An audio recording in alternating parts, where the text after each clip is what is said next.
Ao longo do mês de outubro nós falamos muito sobre essa palavra, irresistível. Será que uma igreja pode ser irresistível? E nós chegamos à seguinte conclusão: não. Uma igreja cristã, ela é resistível. As pessoas elas resistem, mas em teoria, segundo a Bíblia, as pessoas deveriam resistir por um motivo. As pessoas deveriam olhar as igrejas evangélicas, cristãs, protestantes, católicas, chamadas cristãs, e falar o seguinte: esse pessoal é tão legal, esse pessoal é tão bacana, esse pessoal se ama tanto, esse pessoal cuida um dos outros de tal maneira, esse pessoal cuida do bairro, cuida de pessoas que eles não conhecem. É tão impressionante o amor que sai desse lugar. Mas tem uma coisa que eu não consigo concordar: essa história de Jesus ser filho de Deus ser isso aí, para mim, não consigo concordar. Essa, segundo a Bíblia, deveria ser a única coisa que faria com que pessoas resistissem à igreja. Pessoas deveriam olhar para as igrejas e falar: esse povo ama demais, esse povo é muito honesto, esse povo é muito transparente, esse povo é muito bacana, esse povo é muito sério, esse povo é muito íntegro. Mas esse negócio de Jesus ser Deus não é comigo, eu não acredito nisso, eu acredito em Allah, em Buda, isso não é comigo. Se essa fosse a razão que fizesse com que as pessoas resistissem a uma igreja, nós estaríamos no caminho certo. Mas, como nós falamos ao longo do mês, normalmente quando você conversa com alguém sobre uma igreja e ela resiste a uma igreja, ela resiste por diversos motivos, menos esse. Normalmente a pessoa fala: não, esse povo é muito intolerante, esse povo é muito chato, esse povo julga, esse povo só quer dinheiro das pessoas, esse povo só quer manipular os outros, esse povo só quer botar regrinha, eu não aguento mais regrinha. Normalmente os motivos que trazem resistência a uma igreja são diversos, mas é muito difícil você hoje ouvir de uma pessoa: vocês são muito legais, vocês são muito inteligentes, vocês são muito bons, mas Jesus, eu não acredito que ele seja Deus. Infelizmente, ao longo da história da igreja, nós tivemos a reforma protestante, depois da reforma nós tivemos tantos anos de igreja, a reforma lutou por tantos valores, nós vamos falar sobre isso terça-feira, e hoje nós estamos vendo a mesma coisa. Igrejas, mais de 1000 denominações diferentes ao redor do mundo, que às vezes são mais concorrentes do que parceiros, brigam mais internamente do que a favor do reino de Deus, e elas instituíram um modelo, e aí eu estou resumindo isso para você, que Jesus derrubou. Jesus chegou e derrubou um modelo que nós chamamos aqui ao longo do mês de outubro de modelo de templo. O que era o modelo de templo? Nós falamos bastante sobre isso. Se você não estava aqui, vai lá na internet, no nosso site da igreja, tem todas as mensagens lá. Se você não estava aqui, você vai ouvir mais sobre isso, mas só para você lembrar: o modelo de templo para que Deus ou a entidade sagrada seja louvada e adorada, é necessário um lugar sagrado, um texto sagrado, homens sagrados, e normalmente só homens. Mulheres estão fora dessa junção, mulheres não têm direito, e seguidores fiéis, ou medrosos, ou infalíveis, ou chame como você quiser. Esse modelo foi instaurado ao redor da história. Se você olhar, é isso que acontece em praticamente todas as religiões. Estabelece-se um lugar sagrado, um templo sagrado, as pessoas têm que ir até aquele lugar. Naquele lugar existem textos sagrados, só servem aqueles textos são ditos, são falados, são regidos por homens sagrados, e normalmente só homens, mulheres não tem muita vez nessa história, e aquele texto e aqueles homens arrebanham seguidores fiéis. Assim tem sido a religião ao longo da história. Infelizmente isso tem acontecido nas igrejas cristãs. Catedrais aconteceram ao redor do mundo para demonstrar poder, para demonstrar que o sagrado estava lá. E mesmo depois da reforma, hoje o que nós mais vemos por aí são novas catedrais sendo construídas. Catedral disso, catedral daquilo, a igreja começa a crescer, agora não é mais igreja, é uma catedral. Jesus, ele fez tudo para derrubar isso, e as igrejas levantaram isso, e por isso elas têm sido resistidas por tantas pessoas. Muitas pessoas resistem a igrejas hoje, dentre alguns outros, por esses motivos que eu acabei de falar. São pessoas que sempre me julgaram, são pessoas que não me aceitam, são pessoas que não me entendem, são pessoas que não amam de verdade, são hipócritas, e por aí vai. E a minha pergunta ao longo desse mês foi: será que essas resistências que as pessoas têm tido em relação à igreja não deveriam ser trazidas à tona para que nós, igreja, pudéssemos discutir sobre elas e talvez nós, igreja, fôssemos os primeiros a resistir a elas? Essa é a pergunta que tem acompanhado. Muitas coisas que fazem com que pessoas resistam à igreja hoje em dia são coisas que na verdade a própria igreja deveria estar resistindo também, e a igreja assimilou, adquiriu e acabou virando uma grande religião que bota regra, que se você chega aqui de bermuda não pode, se você chega aqui com piercing não pode, se você chega aqui de um jeito de outro está pecando, vai para o inferno, e as regras são cada vez maiores. Isso é muito sério, e nós discutimos sobre isso, enfim, ao longo do mês, e hoje nós estamos encerrando. É muito complicado, porque essa discussão ela não acaba. Essa discussão ela faz parte da minha vida. Eu acho que essa série faz parte de quem eu sou. A minha história é uma história de religião versus experiência com Deus.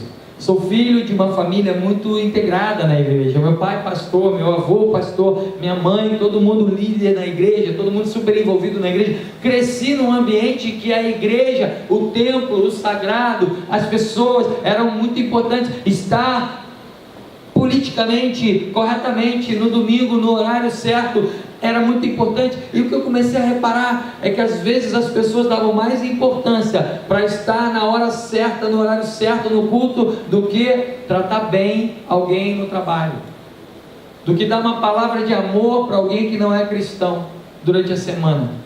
Era mais importante estar fielmente com uma roupa agradável, cantando os hinos de cor, com o olho fechado e tal, do que ir para o trabalho e ser honesto, ser íntegro, ser alguém cheio de Deus. Isso começou a me gerar conflito. Eu comecei a tocar numa banda evangélica, a banda estourou e a gente tocou em igrejas para onde você possa imaginar e não imaginar. Até depois de onde o vento faz a curva eu já fui. Do Brasil, fora do Brasil, em vários lugares, vários países. E aí piorou a minha crise. Porque eu olhava e quando eu achava que a coisa não tinha como ser pior, eu encontrava uma situação e falei, gente, que igreja maluca, de pessoas que às vezes não tinham nada a ver com a Bíblia que eu li. Eu falei, ou eu estou totalmente errado, ou a Bíblia que eu leio é diferente, ou essas pessoas estão esquecendo de ler a Bíblia, porque entraram numa religiosidade tamanha, e o que valia eram números, eram tamanhos de templo, era uma arrecadação no final do mês, era quanto mais dízimo melhor. E eu comecei a tocar com cantores evangélicos famosos, e aquilo começou a me dar nojo às vezes, porque dentro de um avião, dentro de um lugar, os cantores vinham, olha, vai na igreja tal, porque lá eles pagam muito bem, evita a igreja tal, porque a igreja tal não tem tanto recurso, e a oferta lá vai ser muito fraca. E eu ficava olhando aquilo, eu falei, gente, isso é tudo menos o evangelho. E aí eu pirei, enfim, entrei em crise, saí, fui tocar no mercado secular, e por incrível que pareça, eu vi muito mais gente honesta e ética no meio secular de música do que no meio evangélico. E isso, enfim, gerou essa crise em mim. Até o momento em que, graças a Deus, Deus me centrou de novo no evangelho, e eu comecei a tentar separar alhos de bugalhos, e comecei a desfrutar de quem é Deus, desfrutar da beleza do evangelho, desfrutar. Uma das maiores vergonhas que eu tinha, eu já falei isso aqui algumas vezes, era quando eu era adolescente, dizer que meu pai era pastor. Eu fugia desse assunto ao máximo. Quando vinha a rodinha de amigo, teu pai é o que? Advogado, teu pai é contador, teu pai... E nem teu pai, não, meu pai, eu não queria falar, porque já ia vir com aquele estereótipo, teu pai é ladrão, você é isso, você é aquilo, engana as pessoas. E hoje eu sou pastor, graças a Deus, porque Deus me mostrou que o evangelho dele passa por cima dessa religião, que tem sido resistida por tanta gente, e é valoroso demais, é precioso demais, e é único. E se nós tivermos uma experiência com Jesus, acima de uma denominação, acima de uma igreja, com Jesus, a nossa vida muda. Isso me fez hoje ser pastor e apaixonado pelo que eu sei. Bom, diante dessa crise, nós terminamos essa série da seguinte maneira. Eu vou ler um texto que nós lemos ao longo do mês. Se você tiver uma Bíblia, eu gostaria de que você abrisse a sua Bíblia no livro de Gálatas, capítulo 6. Houve uma grande discussão de Paulo, quando ele viu que os judeus que se converteram a Jesus estavam tentando trazer a religiosidade de volta, e ele ficou desesperado, e falou, não façam isso. E as pessoas diziam que para ter uma experiência com Jesus, porque eles eram judeus e eles tinham tido uma experiência religiosa chamada de circuncisão, para que aquilo ali valesse, eles deveriam também ser circuncidados. E aí Paulo vem e traz, no capítulo 5 de Gálatas, e no capítulo 6, ele traz uma série de textos, e ele vem e fala, no versículo, deixa eu achar aqui que eu perdi,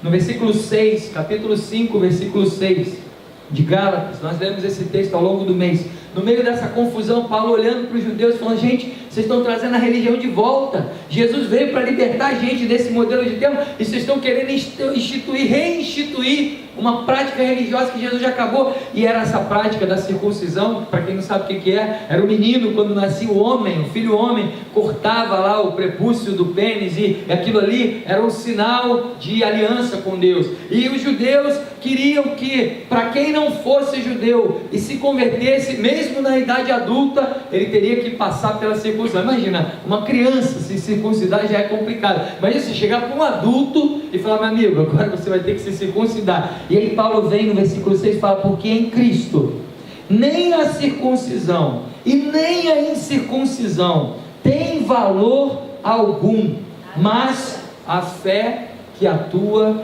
pelo amor. E Paulo dá essa palavra meio revoltado: gente, vocês não estão entendendo nada, isso não vale mais. As pessoas estavam se vangloriando, porque eu sou circuncidado e você não é, e os outros estão falando, mas não precisa. Ele fala: nenhum tem valor e nem o outro tem valor. No reino de Cristo nada disso tem sentido, mas a fé que é expressa pelo amor. Isso faz com que uma igreja se torne um pouco mais irresistível. Se vocês amarem uns aos outros, como Jesus falou, se a maior característica dessa igreja não for a música, não for a mensagem, não for a estrutura, mas for a capacidade de amar que vocês têm uns pelos outros, vocês vão ser conhecidos como discípulos de Jesus. É isso que Paulo traz.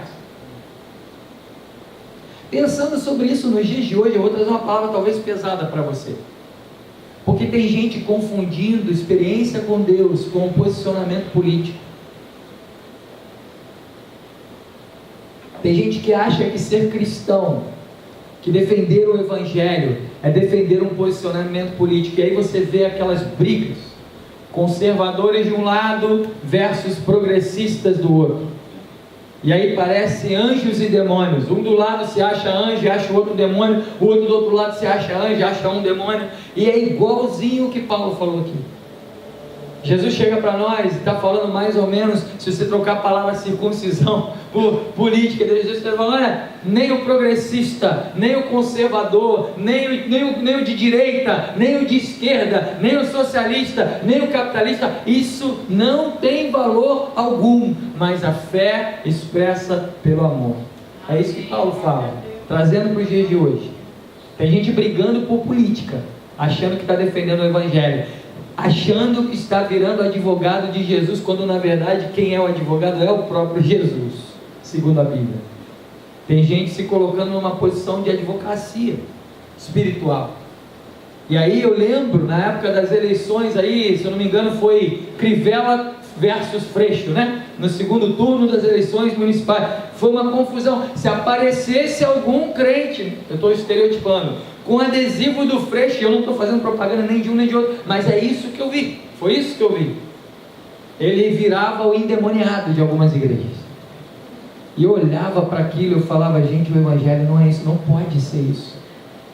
O evangelho não pode reduzir a um homem, a uma mulher, a uma posição política. O evangelho não pode ser reduzido. Hoje tem gente vivendo o evangelho para disseminar ou defender ou acusar canais de televisão, e acusa ou defende um canal de televisão. Pastor, você está querendo dizer que nada tem a ver? Pastor, você está querendo dizer que isso aí então... Não é isso que eu estou falando. Existem canais de televisão que têm promovido problemas, sim, que têm promovido coisas que não tem nada a ver com o evangelho, sim, mas existem canais de televisão supostamente evangélicos que estão se dando super bem para pegar uma audiência. Isso é desumano, isso é tudo menos cristão, usando do nome de Jesus só para ganhar audiência. Eu falei: eu não sei quem é pior. E eu olho para essa situação e falo, não sei quem é pior. E a gente está muito superficial nessa discussão, quando a palavra de Deus diz que o Evangelho não é progressista, ou isso ou aquilo, ou conservador, mas é fé expressas em amor. Tem gente na igreja que está parando de falar um com o outro porque descobre que um tem uma tendência mais socialista e o outro tem uma tendência mais de direita. Tem gente nessa igreja aqui não, só lá em Miguel Pereira. Tem gente fazendo isso.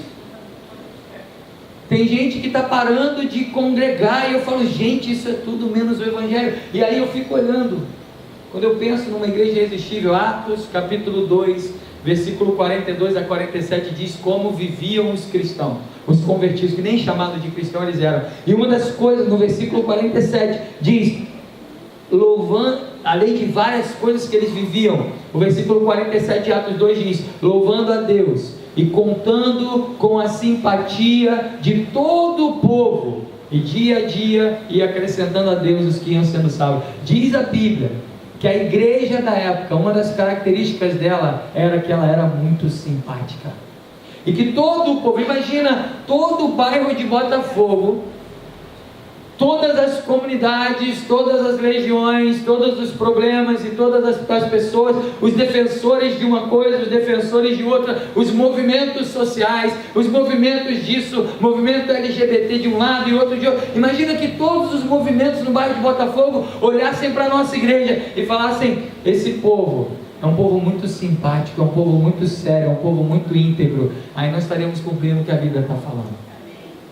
Que a Bíblia diz que eles louvavam a Deus e contavam com a simpatia de todo o povo. Mas o que nós ouvimos por aí, eu não estou defendendo quem fala isso, mas o que nós ouvimos por aí, às vezes com razão, é um bando de intolerante, um bando de julgamento, um bando de regrinha. Eu não quero mais isso para a minha vida. Eu não estou dizendo que a gente tem que ficar hippie, virar hippie espiritual, tirar todas as regras da igreja, vamos embora, alô, beleza. Não é isso que eu estou falando. Mas eu estou falando que se nós expressarmos a nossa vida pautada em amor, muita coisa vai mudar. Deus não quer saber se você é de direita ou de esquerda, mas se você é uma nova criatura. Em João capítulo 3, um grande servo, uma pessoa importante da época, visita Jesus, chamada Nicodemos. E Jesus chega para ele e fala, Nicodemos, você precisa nascer de novo. E ele olha e fala, que coisa estranha, como é que eu vou nascer de novo? Como é que eu vou entrar de novo no ventre da minha mãe? Não tem como. E aí Jesus começa a explicar para ele sobre o novo nascimento, uma nova criatura. E é dessa maneira que eu queria encerrar essa série. O que significa nascer de novo? Pastor, se eu não tenho que lutar contra socialista, capitalista, se não é... Eu vivi num país, irmãos, nos últimos 7 anos da minha vida, que tem alguns conceitos socialistas que me agradam, mais do que me agradavam antes. Eu vivi num país que eu olhei algumas coisas que a princípio eu era contra, eu falei, isso é bom. Também olhei outras e falei, isso é muito ruim. Mas eu comecei a perceber que o mundo é maior do que às vezes a nossa lente, a nossa perspectiva enxerga. E que quando não tem um interesse político, quando não tem um vereador ou um governador querendo assinar o nome atrás, e quando é realmente bem intencionado, talvez tenha coisa boa. E aí eu comecei a perceber, o Evangelho é maior do que isso. O Evangelho é maior do que ficar brigando por um partido político. Jesus, quando teve a possibilidade de se tornar um líder político, junto a um povo meio revoltado, seria meio que um Che Guevara da época, os zelotes chegaram para ele e falaram, toma aqui. Ele falou, não, eu não vim para isso. Jesus foi o primeiro a recusar esse poder político. E é o que muitos de nós estão tentando fazer, e principalmente usar a igreja. Isso é um perigo. Eu não estou querendo dizer que a igreja não tem que se envolver com política, pelo contrário. Igrejas que se alienam politicamente fazem a maior bobagem das suas vidas, porque somos nós que precisamos ser conscientes o suficiente para olhar e para votar em pessoas de forma séria. Somos nós que no ano que vem temos a possibilidade de não reeleger quem não deve ser reeleito, e de olhar e de estudar e de ver uma proposta séria política, e de estudar a vida política da pessoa, de falar, não interessa se é evangélico, não interessa se é ateu, não interessa se é budista, interessa quais são os princípios e o que aquela pessoa entende como sério, e olhar a história dela. E somos nós que vamos olhar isso ano que vem e falar, eu quero votar ou eu não quero votar em você. Então é muito importante que você seja ligado sim em política. Uma das poucas coisas que eu gosto muito dessa crise é que a sociedade brasileira está pensando um pouco mais em política, está falando um pouco mais sobre política, mais do que falava antigamente. Mas o que significa nascer de novo? Se não tem nada a ver com isso, eu trago alguns pontos para você. Em primeiro lugar, é responder algumas perguntas. Não em que partido você vai votar, mas a primeira pergunta é: já houve na sua vida reconciliação com Deus através de Jesus? Quem é Jesus para você? Porque Jesus, ele passeia por várias religiões. Espíritas dizem que são cristãos, muçulmanos acreditam em Jesus, várias religiões falam sobre Jesus, mas o Jesus de várias religiões é bem diferente do Jesus que a Bíblia apresenta para nós. Então a minha pergunta é, em primeiro lugar, quem é Jesus para você? Antes de saber sobre igreja metodista, antes de saber sobre reforma protestante, antes de saber sobre cristianismo, antes de saber sobre estrutura, quem é Jesus para você? Já houve um momento na sua vida que você parou para pensar e percebeu que você faz parte de uma sociedade que se rebelou contra Deus, e hoje se encontra louca, doente, dizimando floresta, acabando com a vida de animais, destruindo o planeta, principalmente destruindo a vida do próximo, por poder, por terreno, por terra, por ideologia política? Uma sociedade que se rebelou contra Deus e hoje tomou as rédeas da sua vida e vive uma vida louca. Você já parou para admitir que você faz parte disso e que talvez Jesus, não uma religião, mas Jesus, possa ter um lugar de destaque na tua vida? E se Ele tiver, você vai ser uma nova pessoa? Essa é a primeira pergunta. Uma nova criatura não é alguém que cumpre regras de uma igreja. Uma nova criatura não é alguém que passa por eventos religiosos, batismo, crisma, profissão de fé, primeira comunhão, chame você como quiser. Uma nova criatura é alguém que teve um encontro real com Jesus e que entendeu que Jesus, e não a religião, mas Jesus, não o pastor Gustavo, Jesus tem poder para mudar a minha vida, para mudar a sua vida e para transformar o seu caráter. Se Jesus entrou na sua vida, e se você começou a entender que é uma total insanidade viver sem Ele, você começou a caminhar para um processo de nova criatura. Você não tem que se preocupar em encontrar Jesus por ter medo de ir para o inferno. Tem muitas igrejas pregando um Jesus amedrontador, um Jesus que, se você, nós falávamos isso agora na classe de integração, um Jesus que, se você não botar o seu dízimo no altar, vem o devorador e vai destruir a sua família, e vai destruir a sua casa, e você conta centavos, e às vezes você não tem dinheiro para dar, e você tem que botar, vira um negócio opressor, maligno. Tem igrejas apresentando um Jesus que é muito malvado, um Jesus que, se você não fizer do jeitinho certo, e que nem sempre é de Jesus, mas é da igreja, você vai para o inferno. E tem gente querendo se encontrar com Jesus, porque na verdade não é que queira encontrar Jesus, mas tem medo de ir para esse tal inferno. Tem mais medo do inferno do que da presença de Jesus. Você já se reconciliou com Cristo e percebeu que na verdade a vida sem Ele é um verdadeiro inferno? Essa é a verdade. Viver sem Jesus aqui na terra é um verdadeiro inferno. É literalmente cada um por si e Deus contra todos. Viver sem Jesus é uma loucura. Viver sem Jesus é insano. Jesus é a pessoa que, quando a gente lê a Bíblia, os maiores pecadores da época, os mais rejeitados pela sociedade, se aproximavam dele e queriam ouvir o que ele tinha para falar, porque ele sempre tinha uma palavra de vida.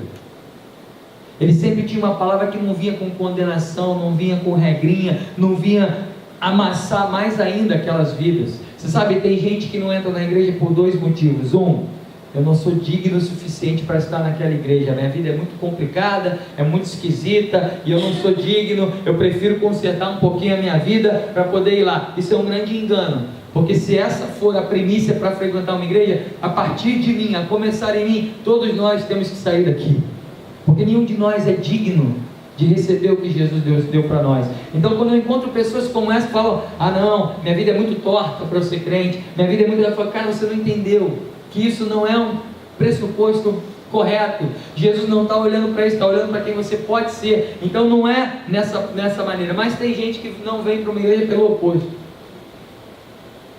porque as igrejas têm esmagado tanto que a pessoa já tem noção do pecado dela, já tem noção dos erros que ela tem cometido, e tudo que ela não quer é ser mais esmagada ainda, e ouvir que ela é um nada vezes nada, e que precisa das campanhas disso e daquilo para ser alguém. Tem gente que não entra na igreja porque não aguenta mais ser esmagado. É esmagado pelo patrão, é esmagado pelo funcionário, é esmagado pela crise, é esmagado pelo governo, é esmagado pelo fiscal do ICMS, é esmagado por todo mundo. E aí chega na igreja, é esmagado pelo pastor, é esmagado pelas regras, é esmagado pelas doutrinas, pela disciplina. E a pessoa: pelo amor de Deus, eu não aguento mais. Jesus não fez isso. Jesus veio para te libertar, não para te aprisionar. E ter um encontro com Jesus e perceber que Jesus é o Senhor da sua vida, não um amigo, não um coach espiritual, não um camarada que te dá uns conselhos quando você está afim. Não é isso. Nascer de novo é colocar Jesus na posição de Senhor. Quando você coloca Jesus na posição de Senhor, a igreja, os defeitos da igreja, porque nós temos defeitos, passam a ficar pequenos, e o dono da igreja, Jesus, passa a fazer mais sentido, e a tua vida passa a crescer. Nascer de novo é isso. Jesus não está preocupado se você é de direita ou de esquerda. Jesus não está muito preocupado com a sua tendência política de amar mais ou menos o homossexual. Jesus está preocupado em saber se você nasceu de novo, e se tua vida é coerente com aquilo que você tem ouvido dele.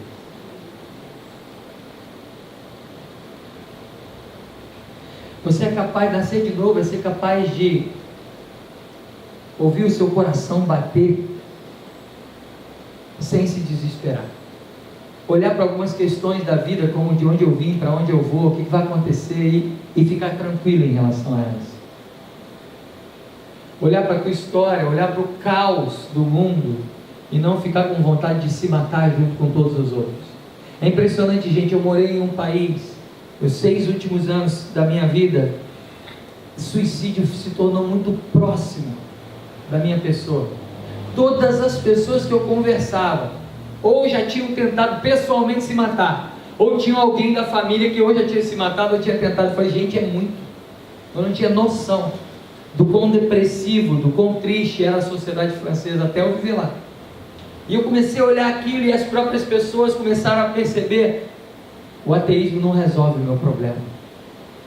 Essa grande inteligência que o iluminismo trouxe para nós não resolve a minha crise existencial.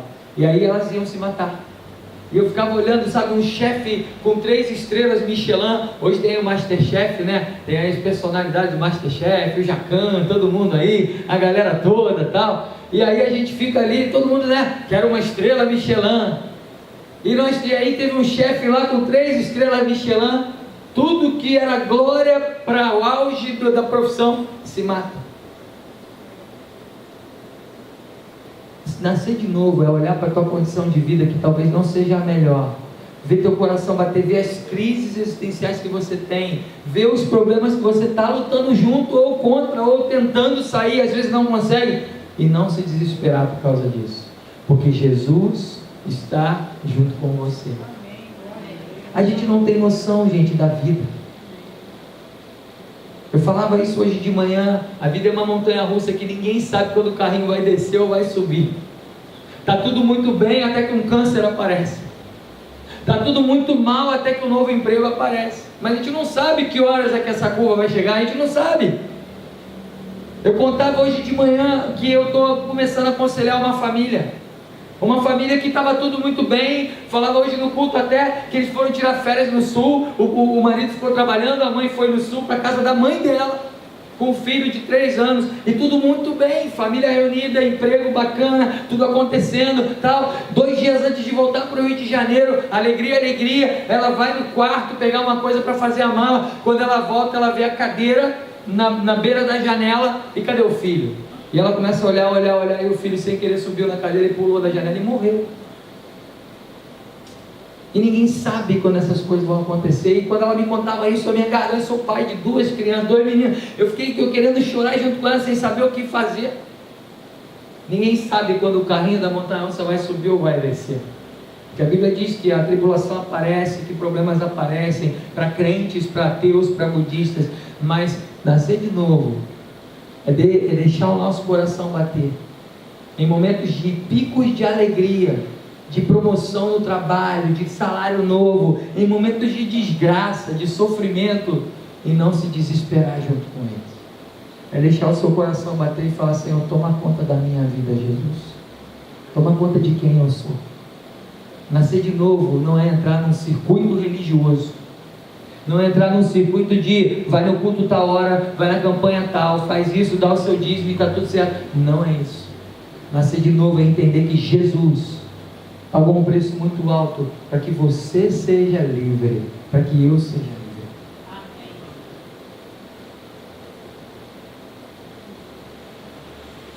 Nascer de novo é perguntar para você mesmo: você tem a vida de Deus, o pulsar de Jesus no seu coração? A dor humana, quando você vê a dor humana em algum lugar, isso dói no seu coração.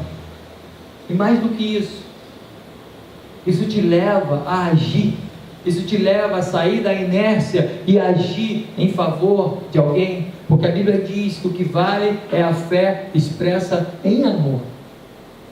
A dor humana dói em você também, mas não é aquela dor que, eu vou para o Facebook escrever umas frases bonitinhas. Ela dói a ponto de você sair de uma inércia, e mesmo sabendo que ninguém vai salvar o mundo, você se colocar à disposição para que algo seja feito. Quando nós lemos na Bíblia, Jesus conta sobre a parábola do bom samaritano. É mais ou menos, ele fala assim: olha, o samaritano na época era visto como a escória do judaísmo, era o inimigo do judaísmo. Ninguém queria falar com o samaritano, ninguém queria ser samaritano. Samaritano era tudo que o judeu não queria. E aí ele vem e coloca o samaritano no lugar de destaque. Por quê? Porque ele fala que alguém estava numa estrada e foi maltratado, foi violentado e ficou jogado lá no canto. Passou um líder religioso, olhou, falou: não tem nada a ver com isso. Passou um outro, olhou e não tem nada a ver com isso. Aí diz Jesus que vem um samaritano. E quando você ouve essa palavra samaritano naquela época, assim, sei lá, vem para um cristão que não gosta de outras religiões, sei lá, e que não sabe conviver bem, vem, sei lá, vem um cara do candomblé, um pai de santo, alguém que você não quer, uma pessoa de um país que você não gosta. Pega aquela pessoa, trata daquela pessoa, manda cuidar dela, manda botar toda a roupa nela, leva ela numa hospedaria e fala: olha, tudo precisa pagar, eu vou voltar aqui, vou pagar por essa pessoa. Se precisar, está aqui um dinheiro adiantado. Se precisar de mais, está aqui mais dinheiro. E Jesus fala: essa pessoa está fazendo certo. A dor da sociedade te incomoda, a dor da sociedade te faz olhar e sair da inércia. Como eu falava semana passada, eu fiquei desesperado. Eu vinha para a igreja e aí vi um morador de rua, 10 horas da manhã, bebendo água daquela poça que fica entre o paralelepípedo e o asfalto. Criou aquela poça que é metade esgoto, metade água, e um ser humano, um homem, jogado ali, bebendo daquela água, 10 horas da manhã, e eu desesperado dentro do carro, querendo parar. E pior, as pessoas atrasadas para o seu trabalho, e eu não culpo ninguém. Todo mundo na correria, no caos dessa vida, passavam por cima dele como se ele fosse a continuação da poça. E aquilo me machucou. E essa é a pergunta que nós fazemos, sabe?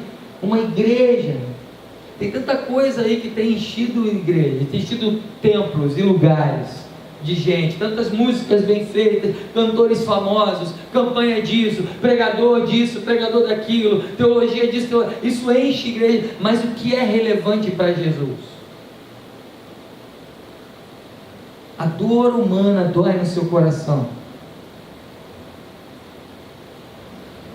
Nascer de novo é responder a seguinte pergunta: quem hoje está vivendo melhor através da sua vida?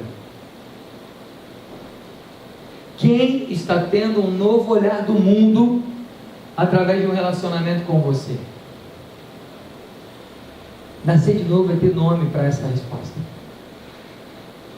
Através da minha vida, através da minha caminhada, através dos meus defeitos, essa pessoa do meu trabalho está tendo a possibilidade de viver melhor. Através da minha vida, essa pessoa que era totalmente depressiva está tendo a possibilidade de enxergar um mundo um pouco diferente. Isso é ser nova criatura. Você é contador, administrador, gerente de recursos humanos, médico, advogado, funcionário público, aposentado, dono de casa, dona de casa, motorista de táxi. Você tem pessoas ao seu redor. E ser cristão é viver uma vida melhor, influenciar para que outros vivam uma vida melhor. A pergunta que eu fiz hoje de manhã foi: se você tem o privilégio de ter uma empregada doméstica, um empregado doméstico, alguém te ajuda na tua casa ou na tua empresa, você tem valorizado a vida dessa pessoa? Quando a coisa está bem, quando a coisa cresce, você lembra dessa pessoa na hora de dar um aumento? Eu fiquei muito triste nessa minha crise existencial religiosa, porque eu comecei a fazer parte de um evento que só tinha empresários evangélicos. E os empresários evangélicos vinham no final do ano num culto do testemunho, eu estava lá dirigindo louvor, e Deus me deu o meu 5º carro, Deus me deu a minha 6ª casa, Deus me deu a minha 3ª reprodução da minha empresa, e a minha empresa triplicou o faturamento esse ano, e era que bom, eu ficava feliz com isso. Mas quando eu ia perguntar, mas seus funcionários tiveram um aumento? Era tudo gente ganhando um salário mínimo, ralando pra caramba, quase trabalhando igual. Eu falei, gente, mas ser cristão é olhar para o próximo, e essa fé que a gente tem ser expressa em amor. Isso é ser nova criatura. É você sair daqui sem pregar o Evangelho, como dizia Francisco de Assis: pregue o Evangelho em todo o tempo, se necessário for, use palavras. Tem gente usando palavras demais até, botando no Facebook palavras inflamadas de ódio em nome de Jesus, e não está pregando o Evangelho. Tem gente brigando, sabe, na Europa uma das poucas coisas que me deixou triste foram brigas teológicas. O Evangelho mal, igrejas fechando, pessoas que não conheciam a Jesus, o autor e consumador da fé, e eu lidava com líderes religiosos de igrejas que, por causa de doutrinas teológicas, de discordância de como batizar uma pessoa, de como fazer uma coisa ou outra, não trabalhavam juntos. E eu olhava aquilo e falava, caramba, mas vai todo mundo para o mesmo céu. Esse pessoal vai morar junto, e por causa de uma bobagem, de uma doutrina teológica que ninguém sabe qual é a mais certa, eles não trabalhavam juntos, não juntavam suas igrejas, não faziam. Eu olhava aquilo e falei, Jesus, isso não pode ser o Evangelho. Ser uma nova criatura e ter uma consciência de um novo nascimento. E essa é a pergunta que vai ficar com você nessa noite, diante de tudo que nós falamos no mês de outubro. Tudo que tem feito com que pessoas resistam a simplesmente colocar o pé dentro de um estabelecimento cristão. Diante de todas as barbaridades que às vezes a gente vê, ou às vezes a gente ouve, injustamente, porque também tem isso. Tem muita gente inventando coisas da igreja, também tem. E às vezes a gente se incomoda, né? Às vezes há uma intolerância religiosa contrária. Pessoas são intolerantes a cristãos simplesmente porque são cristãos, bota todo mundo no mesmo saco. Isso é perigoso. Mas diante de tudo isso, diante de tudo que nós falamos, a pergunta que fica é: talvez você não saiba mensurar um dia, uma data, um horário para um encontro com Jesus, mas você pode dizer para você mesmo: olha, eu não sei de tudo, mas de uma coisa eu sei, eu era cego e agora eu vejo. Se você pode responder isso, se a tua vida não é baseada em regras religiosas, mas se a tua vida tem sido baseada num relacionamento com Jesus, e se você olha para trás e fala, realmente eu era cego para algumas coisas, mas hoje eu vejo, hoje eu enxergo um pouco melhor, você está caminhando numa vida de nova criatura. E esse é o motivo pelo qual nós vamos orar nessa noite. Eu não sei qual estágio de vida você está, em qual estágio você está.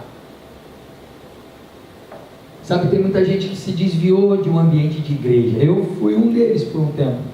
Cansou das regras, cansou dos dogmas sem explicação, cansou das brigas por interesse.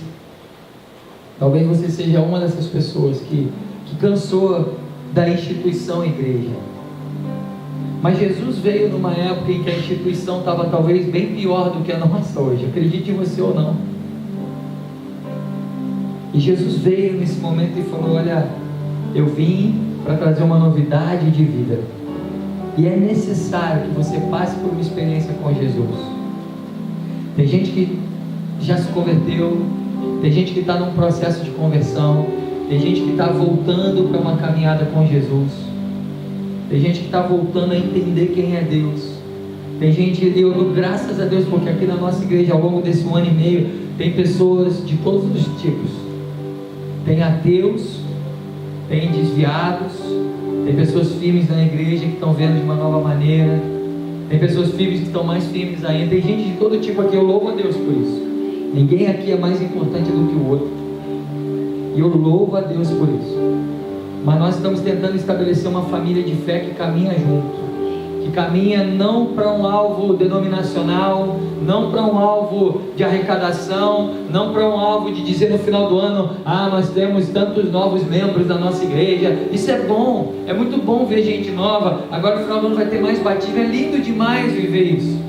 Mas o nosso foco é viver uma família de fé, onde cada uma pessoa possa falar: eu sou nova criatura. E Deus tem trabalhado na minha vida, e Deus tem me incomodado. Deus tem me incomodado a ser diferente de quem eu era. Deus tem me incomodado a largar alguns vícios. Deus tem me incomodado a largar algumas atitudes. Não é pastor que tem que botar você de castigo porque você faz ou deixa de fazer alguma coisa. Quanto mais intimidade com o Espírito Santo você tiver, Ele vai ser o primeiro a te dizer: olha, isso é bom, isso não é bom. Nós temos falado sobre isso. Eu quero convidar você a orar. Vamos colocar em pé, nós vamos orar, nós vamos encerrar esse culto. Se você quer nessa noite se colocar diante do altar do Senhor, independente da sua caminhada com Ele, olha, Senhor, eu estou contigo há algum tempo, eu estou um pouco desanimado. Se você quer se colocar diante do altar do Senhor e falar: olha, Senhor, eu quero um compromisso com você, o altar está aqui. Se você quiser vir no altar, nós vamos orar junto contigo. Se você quiser ficar no seu lugar, fechar seus olhos e falar: Jesus, eu quero isso para a minha vida, sinta-se à vontade nessa noite. Se coloque na presença do Senhor. Se alguém mais quiser vir ao altar, pode vir. Nós vamos estar orando pela sua vida, para que você se coloque diante de Jesus em posição de nova criatura. Senhor, em nome de Jesus, nós te louvamos por essa série. Nós te agradecemos, Jesus, porque, Pai, você não tem falado sobre política. Deus não é religião. Deus não é um conjunto de regras, mas é a tua presença. E a pergunta nessa noite é muito pessoal. Novas criaturas, Senhor, novas criaturas. Pai, nós queremos, Senhor, entender, valorizar e viver um processo de novas criaturas. Tem gente na igreja há 1 mês, tem gente na igreja há 5, 10 anos, que precisa entender um processo de nova criatura. Tem gente na igreja que precisa olhar para pessoas ao seu redor e entender que nós somos instrumentos de Deus em vidas que estão perto de nós. Pai, em nome de Jesus, que a resposta de cada um dos teus filhos e filhas nessa noite seja: de uma coisa eu sei, eu era cego e agora eu vejo.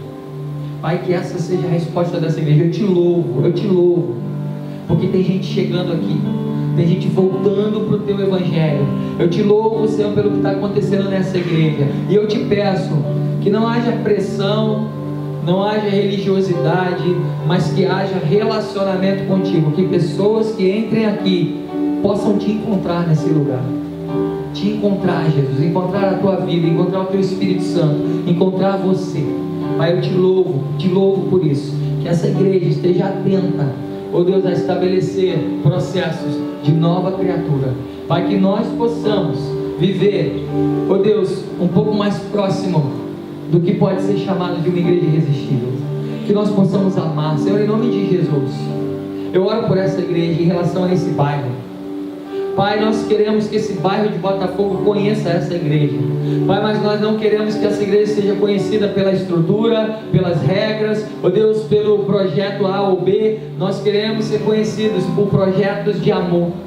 Pai, ajuda-nos a enxergar como nós devemos amar. Ó Deus, o que é necessário, o que o amor exige de nós. Que essa seja a pergunta. Ó Deus, o que o teu amor, ó Deus, que veio de uma maneira tão preciosa, tão profunda, exige de nossas vidas. Pai, que nós possamos nos perguntar isso quando entrarmos no nosso trabalho. O que o amor exige de nós quando saímos para almoçar com alguém. Ó Deus, quando estivermos prestes a cometer algo que vai agredir a nossa natureza, a nossa relação contigo. Que a pergunta venha ao nosso coração: o que o amor exige de mim? Pai, que essa seja a nossa pergunta. Leva-nos em paz nessa noite. Pai, cuida de nós, cuida das nossas vidas. Nós te agradecemos, nós te louvamos, nós glorificamos ao teu nome, em nome de Jesus. Amém.